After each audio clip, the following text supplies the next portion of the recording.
vit vraiment sa meilleure vie.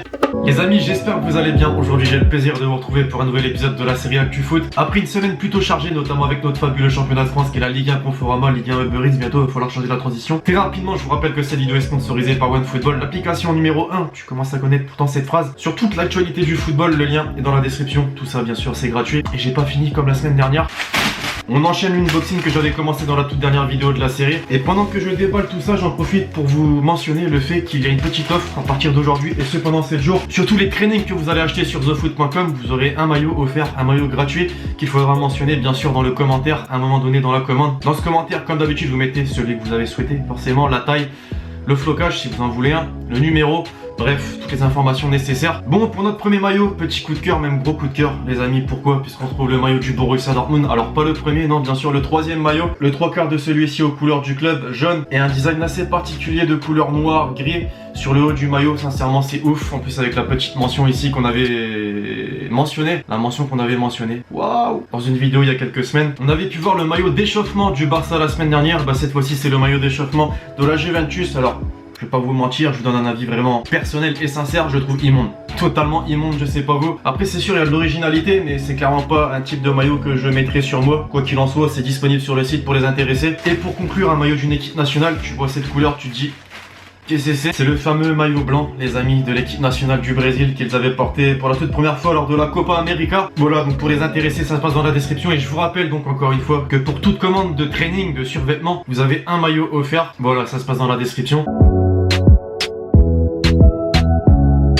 Petite nouvelle transition particulière pour aujourd'hui l'équipage. Pourquoi? Puisque cette semaine se déroulait, comme vous l'avez constaté, la cérémonie FIFA The Best qui désigne le meilleur joueur de l'année, le meilleur entraîneur de l'année, le meilleur 11 de l'année, la meilleure joueuse, le prix FIFA Puskas. Et je voulais qu'on s'y penche un minimum. Voilà. Pour ceux qui habitaient dans une grotte, c'est Lionel Messi qui a été élu meilleur joueur de l'année devant Virgil van Dijk, 38 points, et Cristiano Ronaldo, 36 points. Jürgen Klopp, lui, a été élu meilleur entraîneur de l'année devant Pep Guardiola, 38 points, et Mauricio Pochettino, 27 points. Alors mérité, d'après vous, dites-moi dans les commentaires. En attendant, il y a quelques petits trucs qui m'ont intéressé, comme notamment Cristiano Ronaldo qui lui, pendant qu'il y avait la cérémonie, était tranquillement en train de lire un livre chez lui, dans le plus grand des calmes. Maintenant les amis, qui dit trophée décerné par la FIFA dit forcément scandale. Scandale, effectivement, encore une fois. Pourquoi? Puisqu'il a eu des suspicions de vote justement pour ce fameux trophée du meilleur joueur de l'année. Le capitaine de l'équipe nationale du Nicaragua, par exemple, Juan Barrera, sur Twitter, a affirmé qu'il n'a pas du tout voté pour le trophée The Best, alors que l'on voit bien son vote sur le site de la FIFA. Et le sélectionneur du Soudan, lui de son côté, avance que son vote a été changé à la dernière minute. D'après lui, il a bien voté Mohamed Salah en première position, suivi de Sadio Mané, puis de Kylian Mbappé. Or, sur le site de la FIFA, on voit dans son vote qu'il a voté d'abord pour Lionel Messi, ensuite pour Virgil van Dijk et enfin pour Sadio Mané. Ça n'en vient même plus étonnant venant de la FIFA. D'ailleurs, en parlant de vote, pour ceux qui voulaient savoir, ceux de Lionel Messi, de Virgil van Dijk et de Cristiano Ronaldo, vous ferez pause.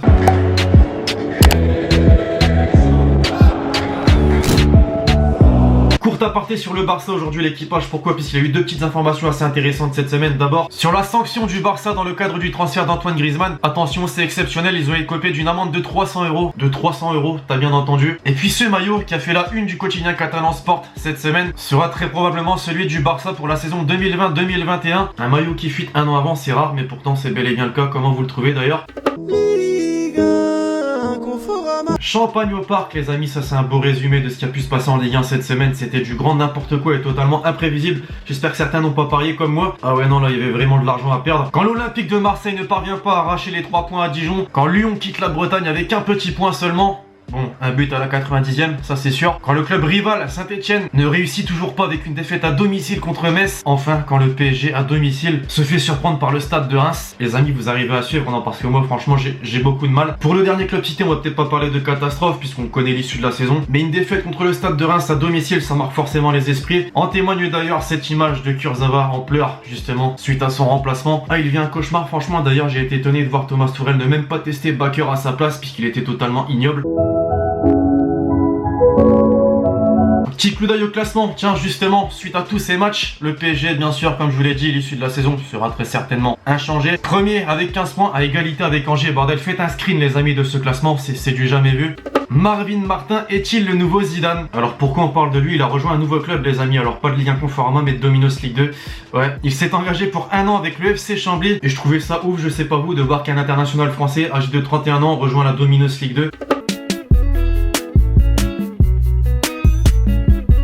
Alors pas de déclaration très croustillante on va dire cette semaine, mais quelques-unes à retenir. On a d'abord Zizou qui s'est confié sur la première performance d'Areola avec le Real Madrid. Il a montré qu'on pouvait compter sur lui et le nombre de matchs qu'il jouera, on verra en tout cas. Ce que j'ai aimé c'est qu'il a été dynamique et communicatif du début à la fin, ça c'est top pour tout le monde, ça veut dire qu'il est prêt. Le président du Bayern de Munich ensuite, pour le coup j'ai été assez choqué. Nous n'accepterons jamais que Ter Stegen remplace Neuer au poste de numéro 1. Si le Bayern de Munich est informé avant que cela se produise, nous n'enverrons plus de joueurs à l'équipe nationale. Hitler sort de ce corps. Neymar désormais, j'ai déconné plusieurs fois et retrouvé sa confiance à un prix élevé, mais je pense que c'est normal pour un être humain de faire des erreurs. Cela fait partie de la vie et c'est grâce à ces erreurs qu'on grandit et qu'on apprend. Un manque de respect c'est pas forcément une erreur. Et enfin Lionel Messi qui de son côté se confie sur Ansu Fati. Il m'a impressionné dès le premier jour où je l'ai vu s'entraîner. Le jour suivant, il débutait en équipe première, il a des qualités impressionnantes, mais il ne faut pas lui mettre la pression et trop de responsabilités sur les épaules. L'humilité bien sûr.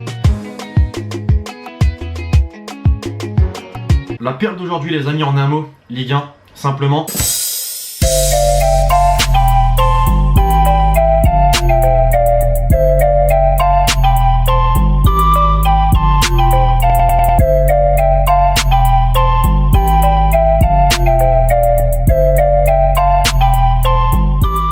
Second poteau, Pavard.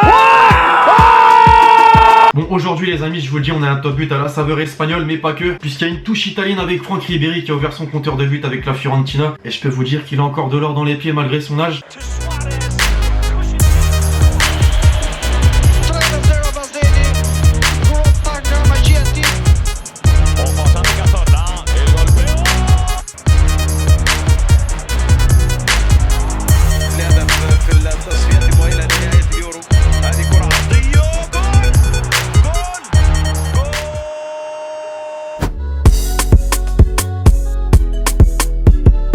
Enfin pour conclure comme d'habitude l'hashtag Hélène, est-ce que pour toi c'est une surprise que le Paris Saint-Germain ait battu le Real Madrid 3-0? On va pas se mentir, non, on s'attendait peut-être à une victoire, aller à la rigueur 1-0, 2-1, un match nul, une défaite, surtout avec les absences de Neymar, Cavani et Mbappé. Bref, voilà l'équipage, c'est tout pour l'actu foot du jour, j'espère vraiment que vous l'avez kiffé, je compte sur vous si c'est le cas pour lâcher le gros pouce bleu. Pensez à lâcher le commentaire avec votre question plus l'hashtag Hélène pour le prochain épisode, puis d'ici là on se retrouve très vite sur la chaîne YouTube pour de nouvelles vidéos, c'était Lexity, ciao ciao.